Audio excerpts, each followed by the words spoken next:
AITAH for not wanting to have sex with my wife? We had a great sex life early in our marriage. We had sex 4 days a week or more if we were on vacation.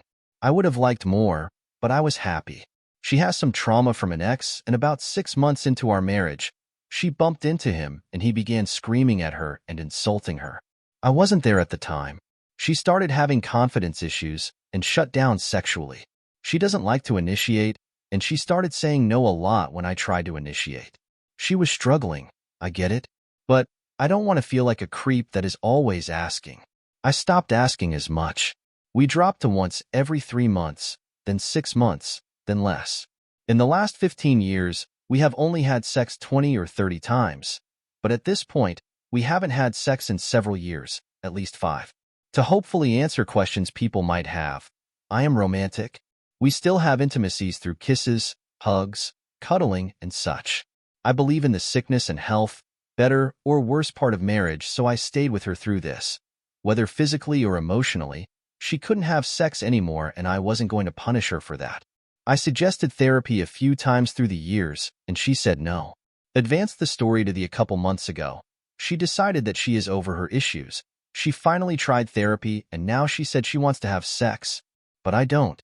I tried very hard for many years to shut down that part of my brain. I trained myself to not think about sex. I don't look at porn. I don't fantasize about her or other women. I am happy with my life as it is.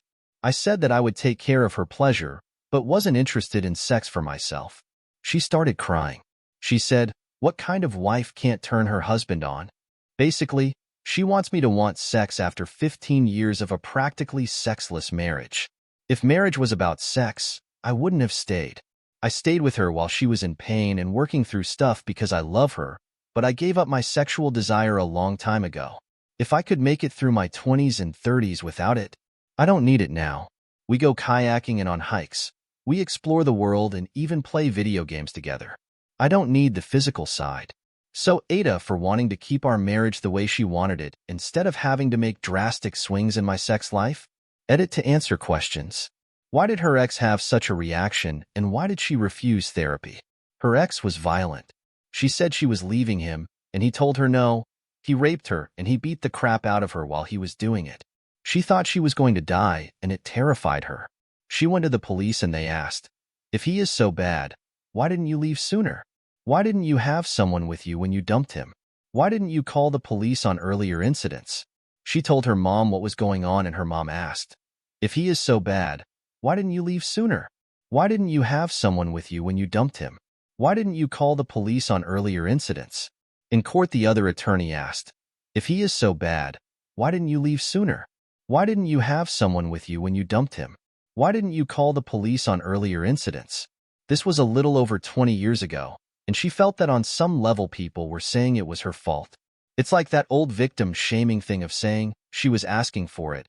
That is why she didn't want to go to therapy, because she was afraid it would be another person telling her she did something to deserve it.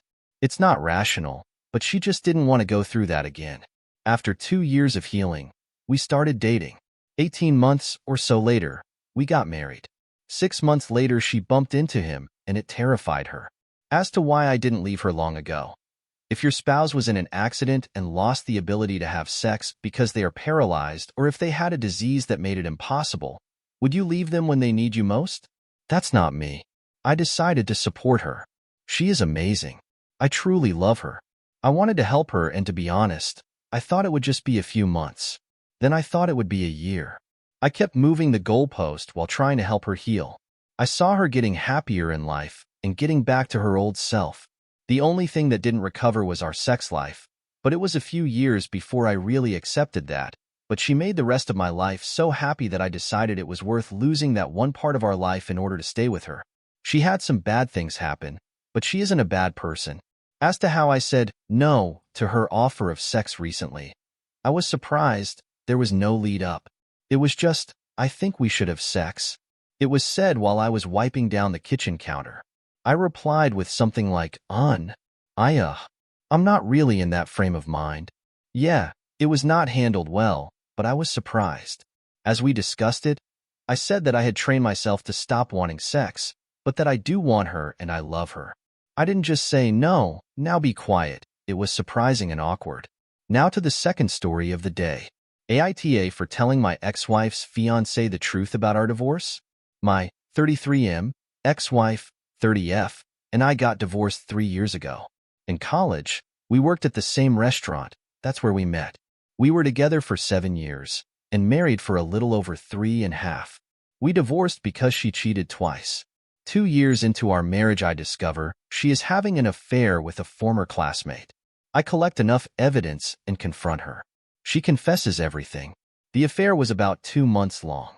This was a really terrible time and was really hard to work through with her. You can call me an idiot, but I am a forgiving person. I do believe in second chances and that people can change. We agreed to reconcile.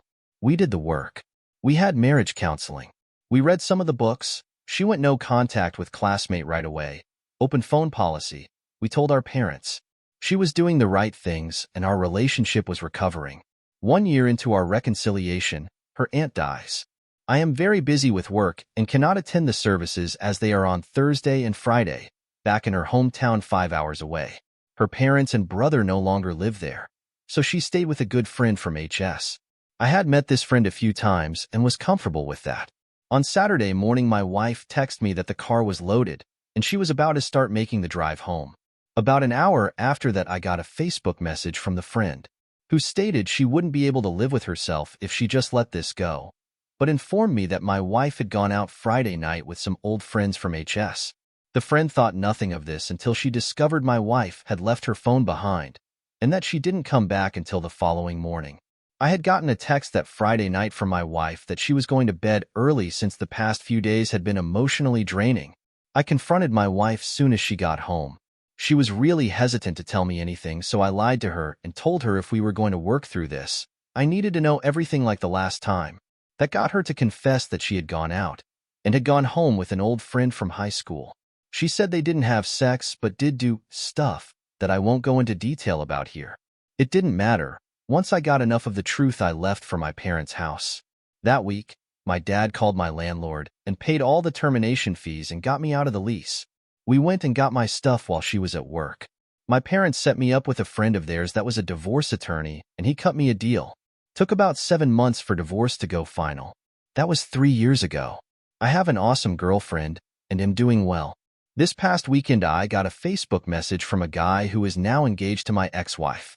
He introduced himself and said he was probably just being crazy, but he wanted to know why we had gotten divorced. He said he had broached the subject a few times, and she always gets weird. She had told him we had divorced because we grew apart, but mostly she just deflects or is really, really vague. I told him the truth and offered evidence if he would like. He declined and thanked me for my time and story. A day later, I get a phone call from a local but unknown number. I answer, and it's my ex-wife. She is really upset and asking me why I am trying to ruin her future. I get her to calm down and talk. She says her fiancé has asked for some space and is staying with his parents this week. That he is saying he needs to reevaluate their relationship. She wants to know why I told him all about their past and why I'm still punishing her. She tells me she's not that person anymore and has done all this work and been in therapy. That she deserves another chance and I'm being petty and hateful. There were a few generic insults thrown. I got a little pissed and told her if she really changed for the better, she would have been upfront with him about her/our past and owned up to cheating in her prior marriage, and then gone about showing her fiancé that she was ready to be a worthy partner to him, unlike she was with me. Instead, she tried to lie and hide the truth, and now it's blowing up in her face again. She said a few choice words and hung up. I haven't heard anything since. I told my girlfriend, and she reassured how I handled it. But I find myself feeling guilty. I still believe in second chances and that people can change. While I would have felt wrong lying to the guy, I wonder if I should have handled the whole thing differently or just not responded. If she is truly different and this is just a blip, I don't want to be the thing that prevents her from finding happiness, but also believe I'm not what's hurting her engagement. AITAH.